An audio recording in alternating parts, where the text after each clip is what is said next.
Melusine by Reid Chapter 15, Mirror Through the Ceiling.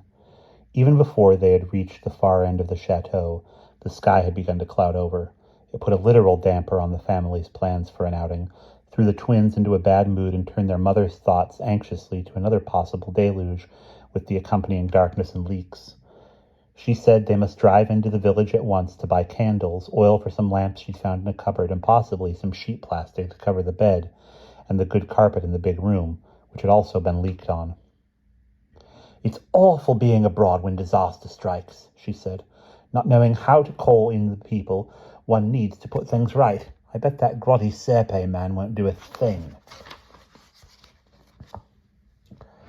However, she was wrong about that. Before they could get started for the village, Monsieur Serpe appeared with a man in tow who proceeded to get to work on the electrical supply, where Monsieur Serpe explained that he himself was going to se le tot. As soon as he'd gone, their father, who was in an unusually jolly mood, burst into song in a strong, funny French accent. "Se le tot de Paris, that's where I long to be. Oh, what I'd give for a moment or two up on the rooftops of Paris with you." "It must be sous les toits," their mother interrupted. "Under the roofs. We'd want to be on the roofs of Paris with anybody. The French may be romantics, but they're not suicidal. Come on, let's leave the men to it and go shopping. We've got nothing to eat either."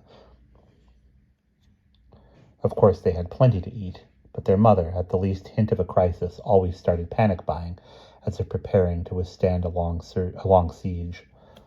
Roger decided not to go, which his mother said was good, as it meant more space in the car for cardboard box loads of shopping.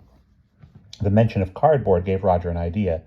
He found a box they'd brought with them and set about cutting some small circles out of its sides with a pair of his mother's tough, short-bladed scissors. Then he went into his room and stood in the corner looking up. He wanted to get up there and stuff the cardboard circles into the hole. Having rid himself of the mad delusion that Melusine could turn herself into a snake, the only worry about the hole was that she could eavesdrop on him through it, or maybe, with some reverse periscope arrangement involving mirrors, even spy on him. The only question now troubling him was how to reach the ceiling. While he was standing there, contemplating, his father put his head round the door. "Listen, Rog," he said in a low conspiratorial voice, "if you wanted to read up a bit on the background of you-know-what, here's the guidebook. I've marked the place. It'll make, tonight that much more interesting for you." "Okay, just leave it on the bed. I'll look at it, Dad. Did that man bring a ladder?" "The electrician? Yes. Why? Nothing. Just wondered." His father went off, and Roger heard the car drive away. He went looking for the electrician and found him in the girls' room, fiddling about in a cupboard containing fuse boxes. The ladder was propped against the wall. Having no idea what ladder was in French, Roger just pointed to it, pointed at his watch, indicated 2 minutes, received the man's rather doubtful nod, and carried his prize away. The job took more than 2 minutes. He had to trim the circles to fit more or less exactly, and then stuff them, 3 thicknesses, into the hole. It blocked it pretty well, though, of course, if she were determined, she could easily enough push them out again from above. But surely, when she saw what he'd done, she would be ashamed and leave them there. It would be a total giveaway to push them out. Roger climbed down the ladder. That was when the idea came to him. He was a bit shocked at himself, but the idea wouldn't go away. He stood there, 1 foot and 1 hand still on the ladder, thinking it out. Well, it wasn't so very wrong. If she had spied on him, and he was sure she had, why shouldn't he get a bit of his own back? A quick look around the flat, and he found what he needed. An odd little collection, his father's wooden back scratcher, which he always kept by his bed because he said his back itched in the night, a small fancy hand mirror Roger had noticed propped on a beam near Emma's bed, and some blue tack. He took a big lump of the sticky gray stuff, stuck the mirror lengthwise to the straight end of the back scratcher.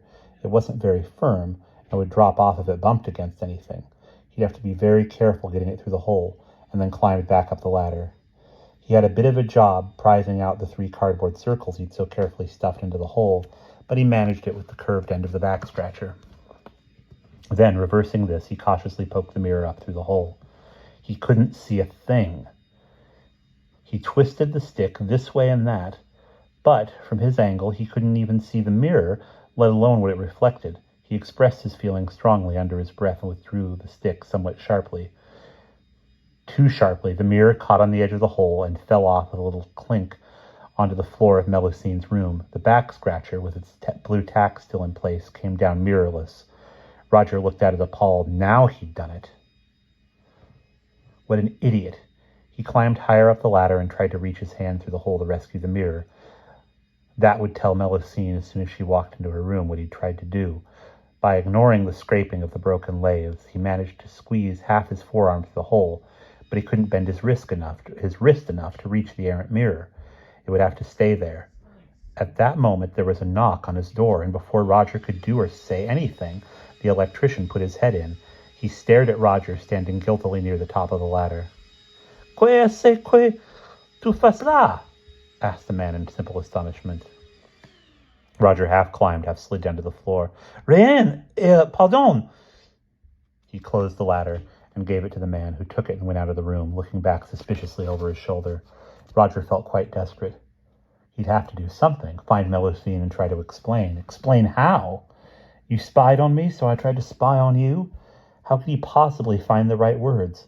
There weren't any that sounded right enough, even in English. It was just a horrible, hopeless situation, and he'd landed himself in it fair and square. It had begun to rain again. He stood in the kitchen, staring out of the window.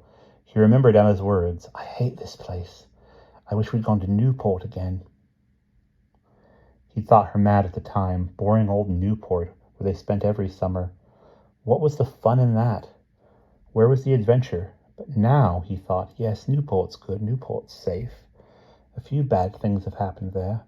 Their father's car had once sunk to its hubcaps in quicksand and was barely hauled out before the tide came in. And then there was the time Emma had nearly been swept out to sea in the blow-up dinghy. But they were the sort of bad things it was fun to remember. The bad things that happened here were in a different category altogether.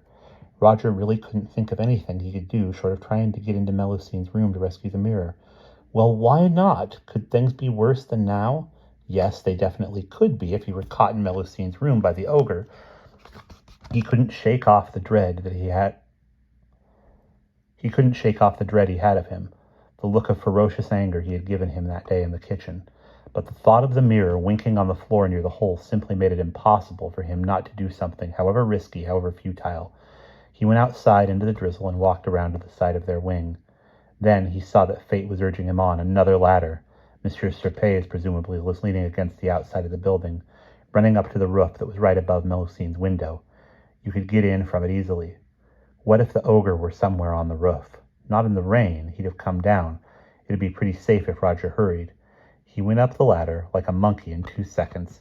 He reached out, pulled open the window, which opened outwards, and thrust his right leg over the sill, and the next moment he was in the room. His view of the corner was blocked by a table. Without giving himself time to think or look around, he headed toward it, and was halfway across the floor when he suddenly and heart-stoppingly became aware that he was not alone. In the darkest corner, further from the window, Melusine was lying on the bed, silently and bitterly crying. And that's the end of chapter 15.